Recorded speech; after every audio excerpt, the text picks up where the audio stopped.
Hey, this is Spartan300, and I like StarCraft 2 no matter how bad I am at it. So now, this game is one in which I won. Maybe I shouldn't be telling you guys the outcomes of these games. It kind of kills the suspense of it. So now, in the first 5 seconds of the game, he curses at me. And he doesn't curse anymore. I just say, that's rude. In a few seconds, he's about to apologize. Or maybe he already did. I don't really know. Maybe he apologized, but I'll just get on. Yeah, so now here's the apology. And I'm just curious, what did he curse at me? So now, we're just getting our bases up. I mean, our bases are almost identical here at the moment. However, he does an interesting strategy where he has about 3 pylons, and then his entire base is built around these. Now, that's good for in the event of an attack, but it's not too good due to troop buildup. And in the event of an attack in which I push through his battle lines, then what you have is a situation where he's trying to build up troops, and so long as the gateways aren't formed into warp gates, he can't really get troops in all at the same time, so they get killed one by one. So now I scout the base. I know it's the strategy, so I give him a quick compliment. He says thanks, and it's a shame it's gonna burn down, which eventually it does, as I have said in the beginning. So now I get supply capped. No, he's the one supply capped, never mind. So I saw the stuff stop. So now I go in to scout again because I realized I didn't check for a second base. And he did have one, but he built that right after I scouted. So the second scouting was good anyway. And it attracts a portion of his army. Dang this lag. Since I'm doing this blind, not blind, since I'm doing this with some what's the term, hindsight? Yeah, hindsight. I can tell there won't be as much lag because I'm not doing this live. I'm doing it. Well, this is live. I mean, as I move this mouse, I am talking, but I'm watching a recording, as you can see due to the controls I have here. So now he goes in to scout me with an observer, and that observer gets me. If it weren't for that observer, I probably could have won this match much more. But no, he had to have the observer. So now, I go in with a mothership core with the intention of maybe killing some of his guys. I've seen it done before, and for some reason, I can't seem to do it right. Every time I attempt to kill them with the mothership core, it never works. I also have a war prism ready for raiding. And I didn't realize until later that Zealots weren't really good for raiding, considering the fact that they're melee, so that means if I want to kill probes, what happens is that they strike once, the probe moves, based on the assumption that it's not standing around where it would run away, based on the assumption that's working here. He attacks, the probe moves, he follows, he attacks. Meanwhile, the stalkers just need to stay in place, and the sentries are nice in case I get attacked by other stalkers, or in case I get attacked by Zealots and I can make a force field. So now he sees this, and quite luckily for the raid, his army moves in for the kill. And to tell you the truth, this raid saved me. I would definitely not have won if it were not for this raid. So now I go in to raid his probes. Unfortunately, I'm telling him to switch a little bit early, which is unfortunate, but it does get his forces further away. So now I drop in my raid, and for some reason, he goes back. I don't really know why he doesn't warp in more guys to defend, but he goes back, and that's what cost him the game. Right there. Him going back is what costed him the game. And what I have in defense. A Stalker, an Immortal, 2 Zealots, and a War Prism, which wouldn't have done that much. Hell, he should not have gone back. I also have this mothership core here, which I used to kill some of the probes, but he tries to warp in some more Stalkers, which does not go well for him at all. Here comes his army, which is very much divided up, which helps me kill a couple of extra guys. The fact that he pushed back this assault was definitely pure victory for him. Quite intelligently, he pops in the Time Warp ability, and I leave my guy behind, which is a little bit cruel, but hey, it was worth saving the, actually, no, it was not. That's what, 125, 175, 275 mineral, and 75 gas gone. I mean, I probably did more damage than I took, and I actually recall having a Zealot left behind here, but killed him with a probe. So now I retreat. Let's see what he sees. Actually, let's check the active buildings. I believe it's B. Don't want to get this wrong. Structures, T. Nope, not structure. Actually, yeah, structures. So now, I have an advantage in the structures. I have a Twilight Council that he does not. I'm mentioning a massively superior economy. She notes D. Yes, got it right.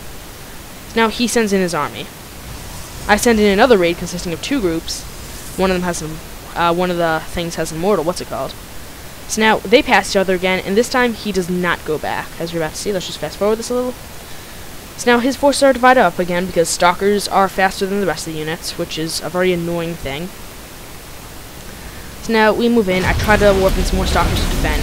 Actually managed to do a bit of damage to this attack. I mean, he does succeed due to the superior amount of zealots, but even still. I warp in a little force field. I mean, it was a little quick, so I couldn't really position it properly, but still do some pretty serious damage to it. Why would he do time warp? Does it affect shooting rate?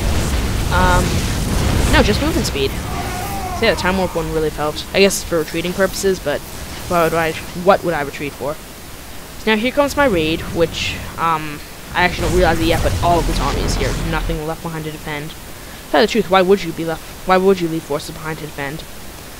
So now my entire army collapses. Now let's just compare armies. So now it's quite obvious what happens here. We destroy each other's bases, and now it pretty much becomes a hunt for the other guy's army. And then you get some cat and mousing going on. Let's just fast forward because it's a bit of a tedious process to watch this. See, I'm destroying stuff. Fun. I got these deployed. I actually think I'm warping another guy. Maybe it's that zealot over there. So now I start destroying stuff. I'm gonna leave that area behind because what would really happen, and I go too far. Sorry about that. Okay, this time I will stop in time. Slow down a bit. Once I destroy this thing, I'll stop. And... oh, no, never mind. So now just to catch you up on what happened here, I send all my probes from here to here just to gather up some more crystals.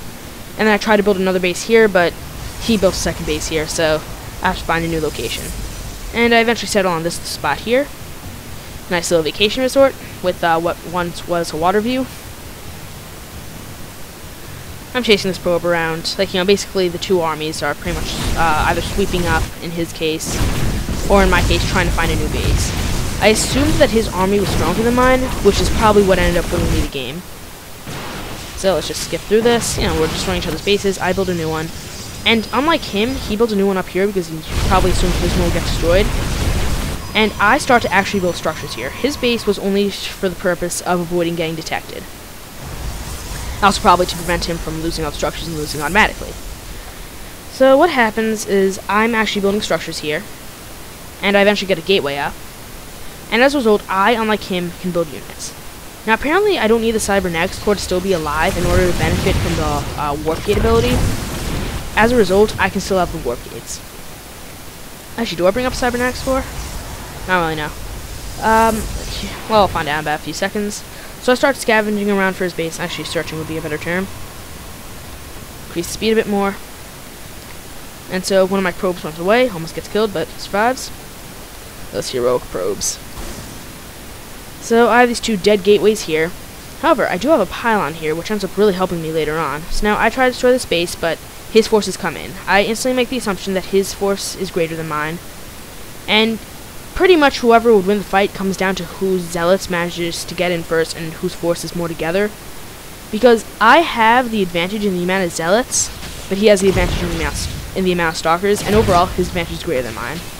So I try to attack him, but then I realize, whoa, his guys are better, run away. So now I start running away, and basically we're playing a game of cat and mouse here. My forces start to get very much divided up due to the different speeds. They also end up taking different routes to get around, that further divides them up.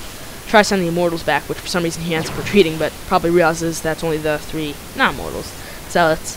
Have some troopers down here. I never undeploy these guys or do anything with those warp prisms. Probably could have done some like a quick drop in here, deploy them, use the warp gates I'm about to have to drop in. No, I do need it alive, I just don't need a research again. That's what I needed for the warp gates.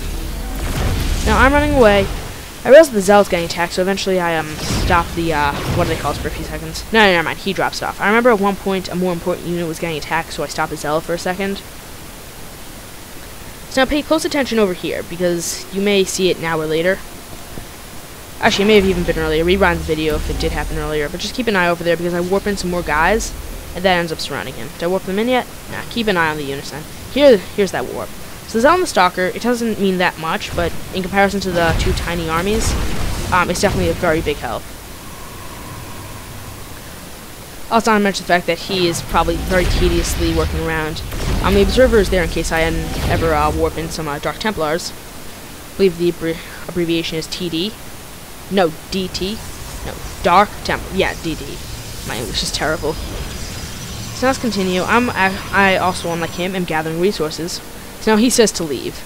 And I say never, not only because just to intimidate him or just to, like, annoy him, maybe get him to leave first, but because, unlike him, I actually have a plan here. So now I gather up all my guys, and then I attack. His guys are divided, so I get a couple of extra shots on him. He probably was going to use the ramp to block line of sight, because I had superior range of forces. Now he moves in for the engagement, and then he just gets slaughtered here. Watch, I take almost no casualties. Yeah, did I take a single casualty there? No, I did not. Actually, no, I took one. And that was GG. Well, he didn't GG. Actually, I did yell haha. I mean, the way I picture it when I say haha is like, haha, I won, like, I defeated you guys. Like, not in the sense like, haha, you lost. But some people will probably misinterpret that. I should probably stop doing it. So, GG. My name is Spartan300 Therm. A like and subscription are appreciated, and I will see you next time.